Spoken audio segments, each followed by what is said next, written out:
Okay, welcome back. We are going to continue with 4.5. Okay, forces between two parallel current carrying conductor. Okay, what happened before this adalah kita ada belajar dalam 4.4, you have a conductor. Okay, and then dekat conductor ni kita akan ada current, betul tak? Okay, kita tahu when you place this conductor in a uniform magnetic field, kita akan experience force. Okay, F is equals to ILB. Okay, yang kita macam baru pun tadi ada bincang dalam soalan example. Okay, cuma kali ini you are not placing the conductor in the magnetic field, you can still experience force. Okay, macam mana tu? Okay, itu yang kita nak belajar dalam subtopik ini. Okay, there are two learning objective here. The first one is to explain magnetic force per unit length of two parallel current carrying conductor. Force per unit length of two parallel current carrying conductor. Second learning objective is to derive and use magnetic force per unit length. Okay, apa maksud force per unit length adalah F bahagi dengan L, length of that conductor. Okay, the force experienced by the conductor divided by the length of the conductor. Itu maksud force per unit length ini. Okay, alright. For force per unit length, consider two identical straight conductor 1 and 2 carrying current 1 and 2 with length L are placed parallel to each other as shown in the figure below. So dekat sini dia ada bagilah. Okay, before we look into this, kita nak imagine balik benda pertama kita belajar dalam subtopik 4.1 atau 4.2 tadi. Kita ada current in a conductor. When you have current in a conductor sahaja, remember current in a conductor sahaja, awak ada begini, this is your conductor, you have current flowing. Okay, bila ada current in a conductor, you will experience B di sekeliling. Memang boleh produce. Kalau ada conductor saja, takkan ada B. When you have current flowing in the conductor, you will automatically experience B dekat keliling dia. Ini benda pertama kita belajar. Source of magnet, remember? Kita ada magnet itself dan juga kita ada CCC, current carrying conductor. Okay, so this is the current carrying conductor, you produce magnetic field. So this is the source of magnetic field tadi tu. Okay, so what is going to happen now adalah, let's say if you have two conductor, apa yang akan jadi adalah, the first one ini, dia duduk sini, current dia ke atas. Okay, using your right hand grip rule, okay, kita nak grip conductor kita, current ke atas, you're going to grip. Bila awak grip, you will experience B dekat sekeliling dia. Okay, these are the B di sekeliling dia. Using your right hand grip rule, determine the direction of your B. I ke atas, B kamu akan pusing masuk dan keluar dekat sini, out dekat sini. Masuk dekat belah kanan, keluar dekat kiri, masuk, keluar. You can use your right hand grip rule untuk check balik. Sama tak? Letak thumb di atas muka serat, pointing upwards and then curl your finger. Okay? Alright. Ini adalah conductor 1. Okay, conductor 1. Magnetic field yang kita dapat ni kita panggil magnetic field oleh conductor 1, B1. Okay, let's say now what you do is you place another conductor dekat sini. Awak letak lagi satu conductor. Conductor ini pun ada current. Okay, bila awak ada current yang tengah flow dekat dalam diri dia, let's say current dia ke atas, ini conductor kedua. Apa yang akan jadi adalah dia, conductor kedua, dia akan produce B juga. Dia akan produce B dia sendiri. Sebab every conductor must have B. Okay, let's say kita tak nak letak dia dekat tepi, kita letak dekat bawah. Okay, this is your conductor 2. Okay, current ke atas, ini I2, conductor 1, I1. Conductor 2, I2. So apa akan jadi adalah, according to the first subtopic here, current in a conductor can produce B. So using right hand grip rule, kita akan dapat circular ring dekat keliling conductor itu. You're going to deduce the direction. So di sekeliling ini, you will have B. I ke atas, curl your finger, you will get your direction. Dekat belah kanan, dia masuk. Dekat belah kiri, dia akan keluar. Pusing, masuk, keluar. Pusing, masuk, keluar. Pusing, masuk, keluar. Okay, ini adalah B due to konduktor kedua yang mempunyai current kedua ini. So let's say now, I place these two next to each other. Okay, saya letak dua-dua konduktor ni sebelah menyebelah. Sebegini. Okay, bila saya dah letak sebelah menyebelah, what is going to happen adalah konduktor satu punya B. Okay, focus on the blue line. These are the B's of the konduktor 1. Dia akan tempias sampai kena konduktor 1. Dia akan literally hit the konduktor 1.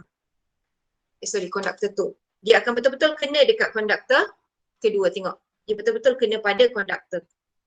Okay. B1 due to I1, dia dikeliling konduktor itu tapi dia tak kena pada konduktor. Okay, you have to remember, if this is your conductor 1, the B that you experience is in the surrounding, the region space di sekeliling. Dia tak kena diri sendiri. Dekat diri sendiri tak ada B, cuma di sekeliling dia ada.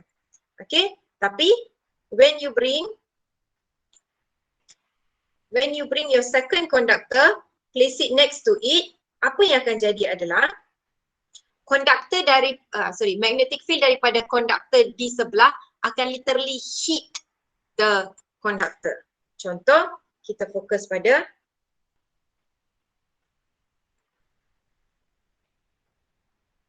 yang ini. Okay, as kamu tengah buat that region of space kamu, dia pusing sampailah dia tempias.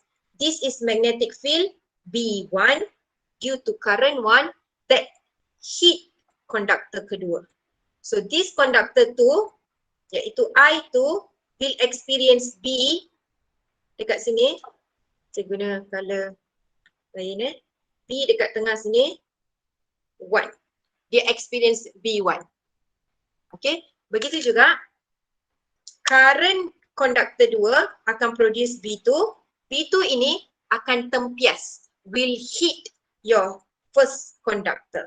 So your first conductor now, dalam diri dia sendiri, dia terkena B daripada konduktor 2. So B2. Okay, so what is going to happen adalah you will produce force. Okay, sebab kita cakap F is equals to I L B. F is equals to I L B. So kalau ada current placed in a magnetic field, konduktor itu kena magnetic field, you will experience force. So sekarang ini konduktor 1 kena tempias magnetic field konduktor 2. So dia akan experience force. So you're going to have force on 1 disebabkan oleh current dalam diri dia sendiri, the current on itself, okay, and then the length of itself cross with the magnetic field from the current yang parallel dengan dia. Ini B yang kena diri dia adalah B orang lain. Okay, force 1, current diri sendiri tapi B orang lain. Begitu juga your second conductor ini, this second conductor is having own current but B from other. So dia akan experience force 2 due to the current itself, B of the parallel one. So dua-dua konduktor ini akan produce force. Okay, cara nak cari nilai force adalah beginilah. However, kita nak tengok pada direction sekarang. So you only focus on conductor 1. Okay, current conductor 1 ke atas, B yang di-experience dekat conductor 1 adalah disebabkan oleh conductor kedua. So look at the direction here. Using your right hand grip rule tadi, kamu dah deduce ini direction dia. dia tengah keluar dekat sini, dia masuk dekat sini. So bila dia keluar dekat sini, on your conductor 1, you have I upwards and B kamu out of the page. Okay, out of the page. Dot. Okay, B dekat sini adalah dot. Inilah dot. Okay, using your right hand palm rule, I ke atas. Okay, fingers, I ke atas, B out of the page. Okay, B out of the page. Letak tapak tangan kamu atas kertas, I ke atas, terbalikkan flip supaya tapak kamu point out of the page, kamu akan dapat force kamu ke kanan. Ini adalah force 1. Force pada conductor 1 disebabkan oleh magnetic field yang kedua. And then you look at your second conductor ini. Second conductor ada current ke atas dan dia experience B disebabkan oleh conductor 1. B dia on conductor 2. On conductor 2 sini, dekat sini dia adalah into the page. So bila dia into the page, kita cross. Dia into the page. Now using your right hand palm rule, place your hand on the paper, current pointing up, fingers kena ke atas, B into the page, palm into the page, you're going to get the direction of force to the left. Ini adalah force 2 due to magnetic field 1. Okay, so you're going to have these forces between the conductors. So apa yang akan jadi dekat sini adalah this conductor is going to move towards right, this conductor is going to move towards left. So what is going to happen adalah both this conductor is going to move closer to each other and they are going to attract each other. Dia akan menarik. So kita berbalik ke sini. So benda yang dia ada dekat sini adalah sama. This is your I1. You're going to produce B using a right hand grip rule. Okay. So B ni akan tempias dekat konduktor kedua. Maka konduktor kedua ada current, ada B daripada konduktor 1, dia akan produce F pada diri dia sendiri. F dia ke kiri. Sama macam kita buat tadi. And then sama juga konduktor kedua ada current ke atas, dia akan ada B dia sendiri.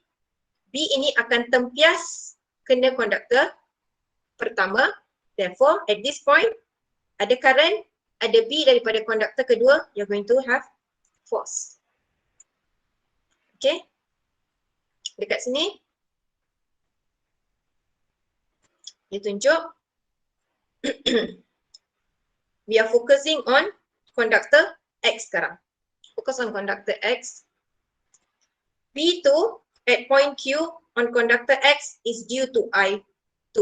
So ini I1, conductor 1, ini I2, conductor 2. This conductor 2 has magnetic field, where the field falls on conductor 1, provides B2 on I1.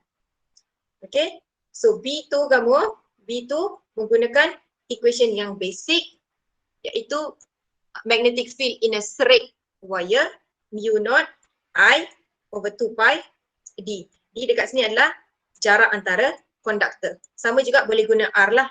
Kalau equation asal kita adalah 2 pi R. It doesn't matter, you can still use R. Titik yang kita nak kaji dengan konduktor kita. That is the distance here. Okay, so this is B2. Maka B2 ni, how did you get B2? Disebabkan oleh current 2. So you have I2 here. Now, conductor X will experience magnetic force. Sebab ada current diri sendiri, B dari orang lain, dia akan produce F. F yang dia produce akan sama dengan macam yang saya tulis tadi, F1 akan sama dengan I1 L B2. Okay, benda yang sama dia tulis B2 I1 L. And then B2 adalah apa? B2 tadi kita cakap mu naught I2 over 2 pi D. Boleh guna R juga So now you're going to substitute this into F. F1 sama dengan I1L. B2 adalah mu naught I2 2 pi D. Rearrange bagi cantik sikit. Kita letak mu naught depan. I1 I2L over 2 pi D. So this is what you get the force on conductor pertama. Force on the conductor pertama. Ini yang basic tadi. Kita kembangkan dia until you get this one. Okay, you kembangkan. Tak ada apa yang baru, kita cuma substitute sahaja. And then, now we focus on second conductor. Okay, B1 at point P on conductor Y. Ini P1 at point P on conductor Y due to I1. Okay, conductor X ni punya magnetic field tempias. Okay, so B1 ini akan mempunyai equation mu naught I1. Kenapa I1? You produce B1 disebabkan oleh current in conductor 1. You get B. Okay, and then conductor Y will experience magnetic force. So kawan ni akan ada force. Sebab ada I pada diri sendiri, B daripada orang lain, you can produce F. So sama konsep yang sama, F2, I2, L, B1. B orang lain. Okay, B orang lain tu mempunyai equation mu naught I1 kan over 2 pi D. You rearrange, you will get F is equals to mu naught I1, I2, L over 2 pi D. So you can see force 1 sama dengan force 2 iaitu mu naught I1, I2, L over 2 pi D. So, equation mereka sama. Conclusion yang kita boleh buat dekat sini adalah F1 is equals to F2. Mu naught I1, I2, L over 2 pi D. Okay, and then next kita nak buat apa? Kita ambil L ni, kita bawa ke sini, kita bahagi. So, F over L adalah force per unit length. This was our learning objective here. Explain magnetic force per unit length. Inilah this process. Macam mana kamu dapat? Okay, current diri sendiri, magnetic field orang lain, produce force. And then you divide with the L, you get force per unit length. And then dia kata derive and use. Ini kita derive tadi tu. This is your derivation. So you end up with F over L, iaitu force per unit length such as mu naught I1, I2 over 2 pi D. D dekat sini adalah jarak between the two conductors, the distance between the conductors. Okay, according to yang tadi kita buat, your forces, macam saya cakap, yang pertama dia bergerak ke kanan, yang kedua ke kiri. This is going to lead the two conductors to move closer to each other. Therefore, the forces between the conductor adalah attractive force. Okay, these two conductor is going to move closer to each other, dan dia akan experience attractive force. Are we good here? Jelas? Atau ada apa-apa yang nak saya ulang?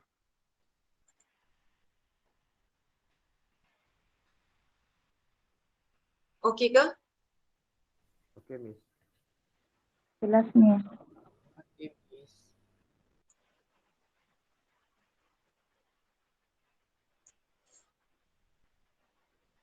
Okey, untuk case kedua dekat sini pula, dia kata if the direction of current in conductor Y change to upside down. Tadi dua-dua current ke atas. X punya current ke atas, Y punya current pun ke atas. Sekarang X masih atas, Y dia tukar pergi ke bawah.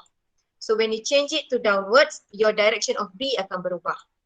Okay, conductor kedua, current ke bawah. So awak punya B dekat sini, as dia pusing, dia akan produce dekat sini into the page.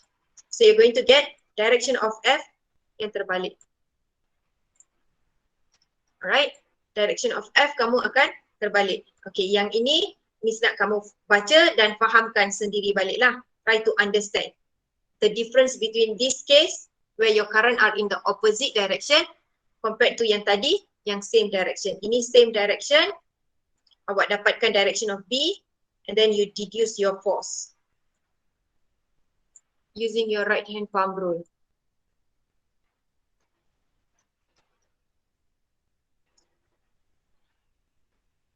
Okay.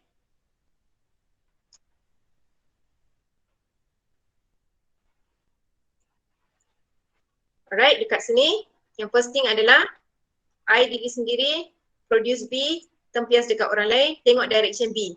Into the page, I ke atas, produce F ke sini.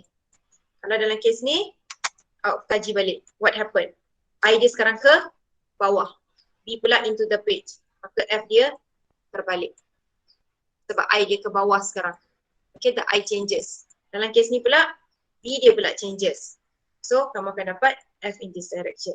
So, conclusion yang kita boleh buat adalah when the current are in the opposite direction, the two conductor will repel each other. Sebab dia punya force adalah away from each other. Tadi towards each other, sekarang away from each other. So, ini adalah soalan konsep sebenarnya. When you have current in the same direction, they attract each other. Current opposite direction, they repel each other. Okay? Okay, yang ni tengok dan fahamkan sendiri balik, kaji balik dia punya direction of I, dapatkan direction of B, tempias dekat orang lain, and then I, B yang daripada orang lain, reduce the force. This one, do by yourself. Fahamkan balik. Okay, and then 1 ampere. What is 1 ampere? We use the force between two parallel current carrying wires to define 1 ampere precisely. Selama ni kita tengok, kita guna ampere ini untuk cakap nilai current. Betul tak? Unit untuk current adalah ampere. 1 ampere, 2 ampere, 0.5 ampere. Betul tak? Okay. Using this force between two parallel current carrying wires, we are going to define apa maksud 1 ampere ini. If I1 in conductor 1 is equals to I2 in conductor 2, which is equals to 1 ampere, katakan nilai current dalam dua-dua conductor adalah 1 ampere, the two wires are exactly 1 meter apart. Contoh, jarak antara mereka iaitu T tu adalah 1 meter. Then, the force per unit length yang kita derive tadi akan sama dengan mu naught I1, I2 over 2 pi D. Okay, mu naught adalah constant 4 pi 10 to the power negative 7 darab dengan nilai I1 1 ampere, nilai I2 1 ampere, and then bahagi dengan 2 pi darab dengan jarak 1 meter. You will get this much as your force per unit length.